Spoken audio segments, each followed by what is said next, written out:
ገንዘባቸውንም ጊዜያቸውንም ላዋሉልን ለእህተ ጊዮርጊስ ያዘጋጀነውን የመጀመሪያ ስጦታ ብፁዕ አባታችን ያበረክቱልናል።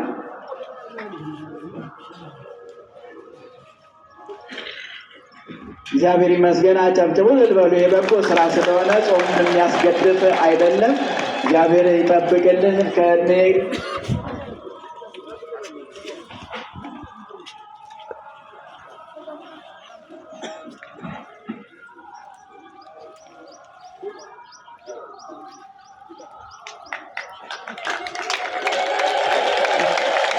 እግዚአብሔር ጸጋውን ያልብስልን። ስጋው ደግሞ መቀበያ ከእግዚአብሔር ጋር መገናኛ አባ በቤተ ክርስቲያን አጎናጸፈቻቸው። እግዚአብሔር ስሙ የተመሰገነ ይሁን። ለእሳቸው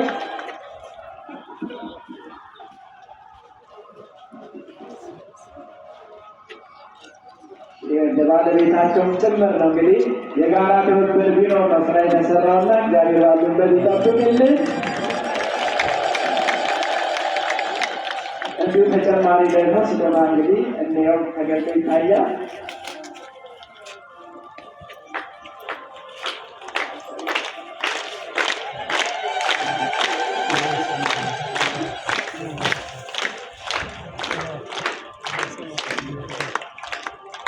መስገኑ እግዚአብሔር ስሙ የተመሰገነ። ሰማዕቱ ቅዱስ ጊዮርጊስ ነው።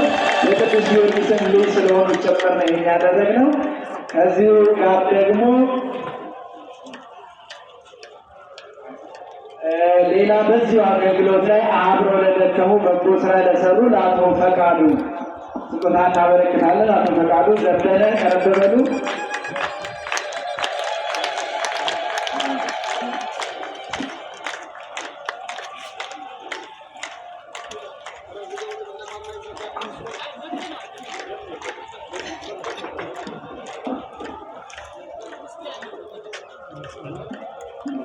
ስጋው ደግሞ መቀበያ ቃሉ ደግሞ መጸለያ ይገለጹ።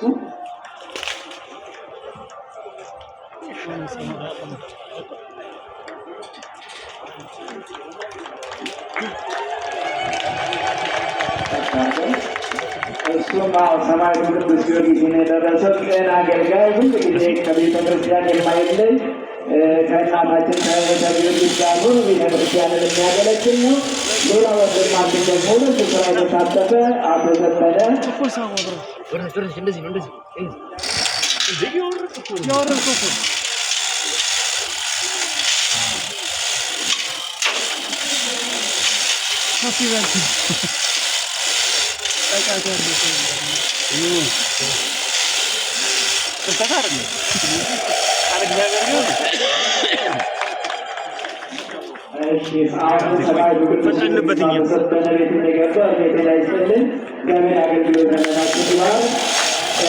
እናታችን ጋራ በመነጋገር ውሃውን በማሽን ቆፍረው ለሰሩልን ለአቶ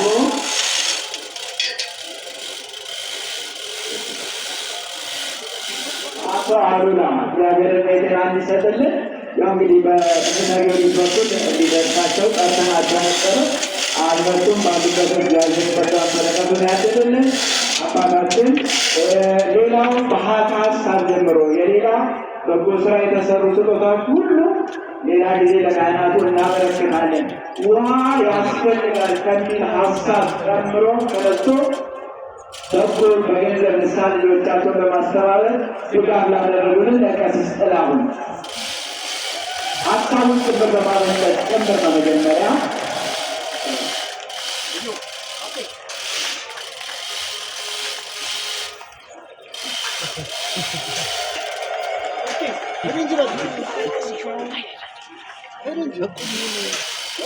እኩል ይሁን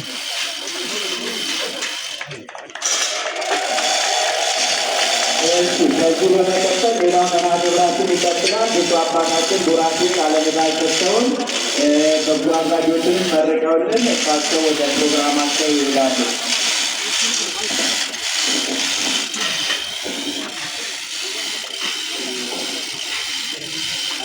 ይህ ቤተሰብ የሚመሰገን ቤተሰብ ነው።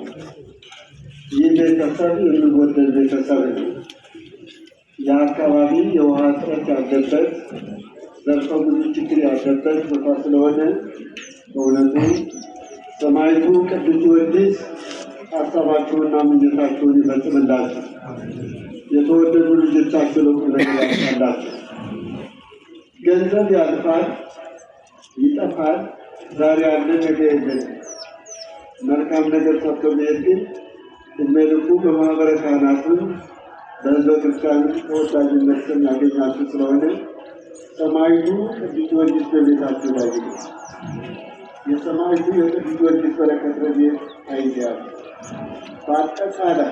በአጠቃላይ ቤተሰቦቻችሁ በሙሉ ዘር ይውጣላችሁ። ሰማዕቱ ቅዱስ ጊዮርጊስ ፀሐይ ዘርዳ ኮከብ ዘርዳ እንግዲህ ወደ ቅድስት ሀገር ኢየሩሳሌም በምትሄዱበት ጊዜ እዛ ሉል ይሉታል። እዚያ አካባቢ የዓለም ሕዝብ 10 ሚሊዮን ከ30 ሚሊዮን ያከብሩታል። ሉል ማለት ነው። ሙስሊሞቹ ሳይቀሩ ሰማዕቱ ቅዱስ ጊዮርጊስ ያከብሩታልና መከታ ይሆናችሁ እላለሁ። እጃችሁን ይባርክላችሁ። ዘር ማንዘራችሁ ከእናንተም የተወለደ ቤተሰብ በሙሉ ይህ ቤተሰብ ይባርክልን፣ ይጠብቅልን፣ ይቀድስልን እንላለን። በእውነቱ መላከ ፀሐይ በጣም ይመሰገናል። ይህ አካባቢ ብዙ ተንኮታኩቶ ያልተሰራበት ብዙ የመቃብር መናኸሪያ እንጂ የልማት ስራ ያልነበረበት ቦታ ስለሆነ መላው የገርጂ አካባቢ ያላችሁ ሁሉ ልታመሰግኑት ይገባል። ታዩት ከተመለከቱ ነው።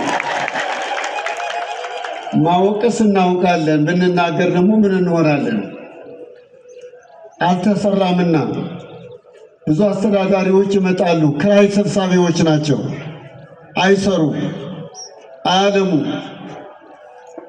አሁን ይህ ውሃ ማለት ኃይለኛ ፓወር ያለው እንኳን ለቤተ ክርስቲያን ቀርቶ ለአካባቢው የሚተርፍ ውሃ ነው ያወጣችሁት። ለቤታችሁ የበረከት ውሃ ይግባ፣ የሰላም ውሃ ይግባ፣ የደስታ ውሃ ይግባ። ምንጩ ሰፊ ነውና በየቦታ በየአካባቢያችሁ አሁን እያንዳንዳችሁ ላይ የምታደርጉ ካህናት በቤታችሁ ውሃ ብዙ ችግር የነበረበት ነው። እንግዲህ ለእናንተም ተትረፈረፈ፣ ለቤተ ክርስቲያን ተትረፈረፈ፣ ለአካባቢ ይትረፈረፋልና እኔ ምን ላመስግን? በጣም ዝቅ ብለን እናመሰግነውታለን እናታችን። በጣም ሌሎቹ አሉ። ሰወትን ኤውም ለጠበባን መንጉቱ ወከማሆም አብዳን ለአልቦም ልብ ወያሃድጉ ለባይል ብለሙ ሀብታቸውን ይሰበስባሉ፣ አይበሉትም፣ ይገበገባሉ፣ አይሰጡም። ወይ ተከሰው እስር ቤት ገብተው ማቀው ይሞታሉ። ለእግዚአብሔርን የሰጠ ግን እግዚአብሔር በቸርነቱ ያድልልን። እናታችን በጣም እንወደውታለን፣ እናከብረውታለን። መላው ለኢትዮጵያን ኦርቶዶክስ ተዋሕዶ ቤተክርስቲያን ያደረጉት ስጦታ ስለሆነ ምስጋናችን ከፍ ያለ ነው። እናመሰግናለን። መላው ብዙ የሰራችሁ ትኖራላችሁ፣ ግን ሪከርድ የሰበሩ እነዚህ ቤተሰቦች ናቸው። ያስተባበረም አባት፣ የጠየቀም አባት፣ ያደረገም አባት እሱም እናመሰግናለን ማለት ነው። መልአከ ፀሐይ እንግዲህ በጣም ብዙ የተበላሸ እያያችሁት ነው። ሁሉ ድንጋይ መውጣት ያለበት ነው። አይታችሁታል። ጉርማንጉር ይሉታል። ገብታችኋል። መቆፈር እንጂ መስራት የሌላቸው።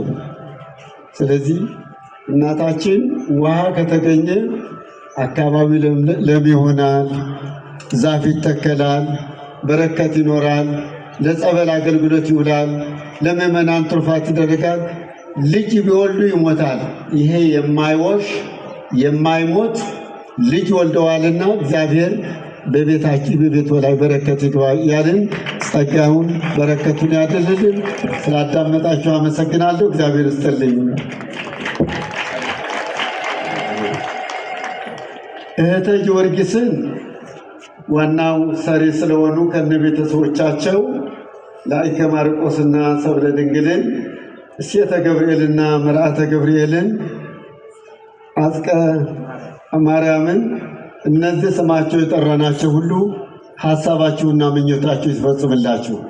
የተወለዱ ልጆቻቸው ለቁም ነገር ያብቃልን፣ በረድኤት ይጠብቅልን፣ ዘር ይውጣላችሁ። አሜን። አቡነ ዘበሰማያት